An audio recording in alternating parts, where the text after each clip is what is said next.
तो दोस्तों, कैसे हो आप सभी का हमारे YouTube channel reasonable study platform पर स्वागत है। आज हम सब हिंदी के एक बहुत ही महत्वपूर्ण विषय पर बात करेंगे।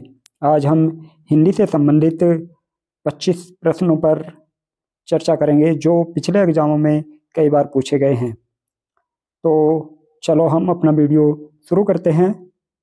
पहला प्रश्न है, द्वित्व व्यंजन किसे कहते हैं? इसका सही उत्तर है जब समान व्यंजन संयुक्त होते हैं। जब समान व्यंजन संयुक्त होते हैं तब वे व्यंजन द्वित्व व्यंजन कहलाते हैं, जैसे दिल्ली और रस्सी। इसका अर्थ यह है कि जब इसमें पहला व्यंजन आधा होता है तथा दूसरा व्यंजन पूरा होता है, जैसे बिल्ली, हम बिल्ली में ये आधा लय है और ये पूरा लय है, तो ये दोनों द्वित्व व्यंजन कहलाएंगे। हमारा जो दूसरा प्रश्न है वह है, बाप का संबंधवाचक संज्ञा रूप क्या होता है? बाप का संबंधवाचक संज्ञा रूप होता है बपोती। हमारा अगला प्रश्न है, अर्थ के आधार पर वाक्य के कितने भेद हैं?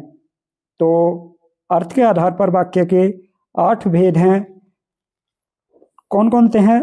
विधानवाचक, निषेधवाचक, प्रश्नवाचक, विस्मयबोधक, आज्ञावाचक, इच्छावाचक, संदेहवाचक, संकेतवाचक। हमारा अगला प्रश्न है, प्रयोग के आधार पर शब्दों के कितने भेद होते हैं? प्रयोग के आधार पर शब्दों के कितने भेद होते हैं? इसका सही उत्तर है 2, विकारी और अविकारी। विकारी और दूसरा है अविकारी।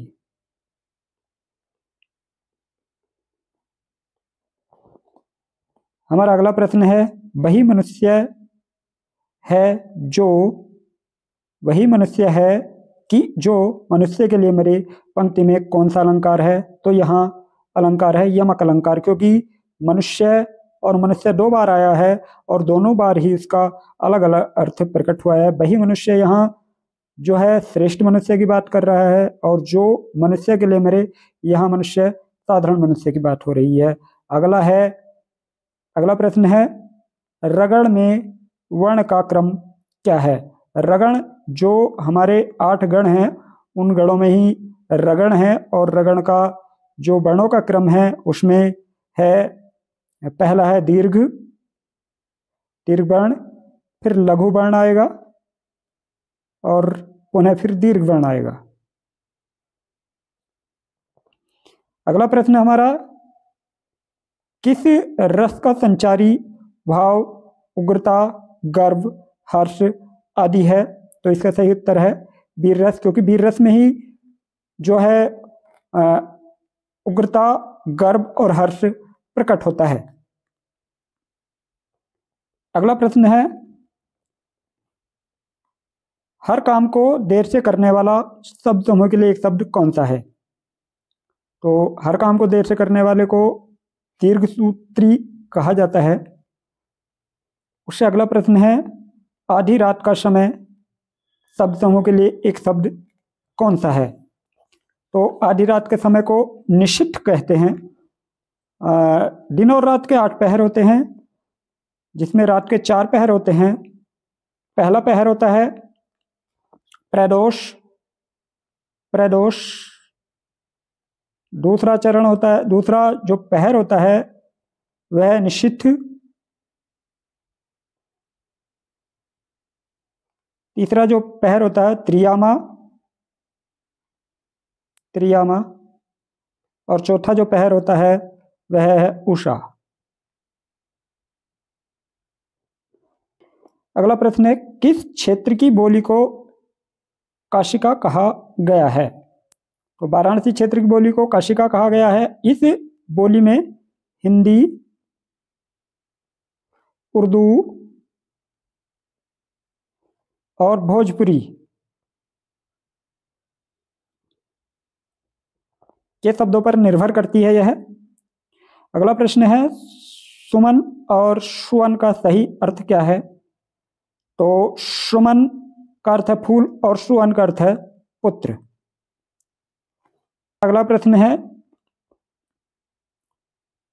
मंदाकिनी की जलधारा अजस्र रूप से प्रवाहित हो रही थी।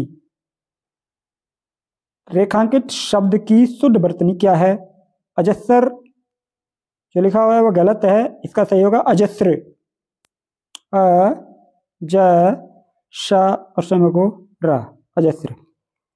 अगला प्रश्न है, उन्मेष किस प्रकार का शब्द है? तत्सम या तद्भव? तो इसका सही उत्तर होगा तद्भव।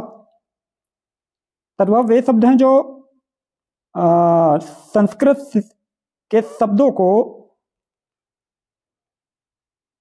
संस्कृत के शब्दों से पाली प्राकृत अभ्रंश होते हुए हिंदी में लिए गए हैं। अगला प्रश्न है, दरोगा कौन सी भाषा का शब्द है? तो दरोगा तुर्की भाषा का शब्द है। उससे अगला प्रश्न है, नीम हकीम खतरे जान लोकोक्ति का सही अर्थ क्या है? तो नीम हकीम खतरे जान लोकोक्ति का सही अर्थ है अल्प ज्ञान हानिकारक होता है, यानी कि कम ज्ञान खतरनाक होता है।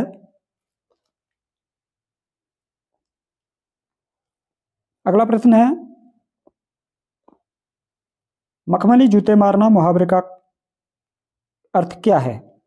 मखमली जूते मारने का सही अर्थ है मीठी बातों से लज्जित करना, बातों बातों में ही किसी को लज्जित करना ही मखमली जूते मारना है। उससे अगला प्रश्न है, सस्य किसका पर्यायवाची शब्द है? इसका सही उत्तर है अनाज का। उससे अगला प्रश्न है हमारा कि बिडोजा किसका पर्यायवाची शब्द है? यह इंद्र का पर्यायवाची शब्द है और इंद्र के अनेक पर्यायवाची शब्द हैं, जैसे सुरपति, देवराज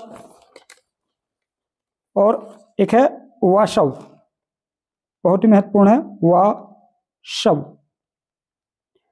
उससे अगला प्रश्न है हमारा, स्तुत्य का विलोम शब्द क्या है?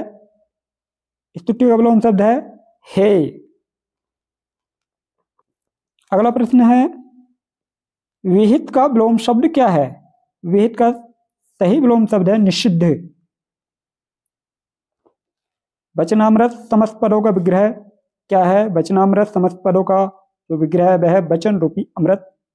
उससे अगला प्रश्न है, उपकूल में कौन सा समास है? उपकूल में अव्ययी भाव समास है, क्योंकि इसका प्रथम पद प्रधान होता है और वह ही अव्यय होता है, इसलिए उपकूल। कूल का मतलब किनारा, किनारे के साथ साथ या किनारे के समीप। हमारा अगला प्रश्न है, दुस्तर का सही संधि विच्छेद क्या है? दुहु प्लस तर, यह विसर्ग संधि है, विसर्ग संधि,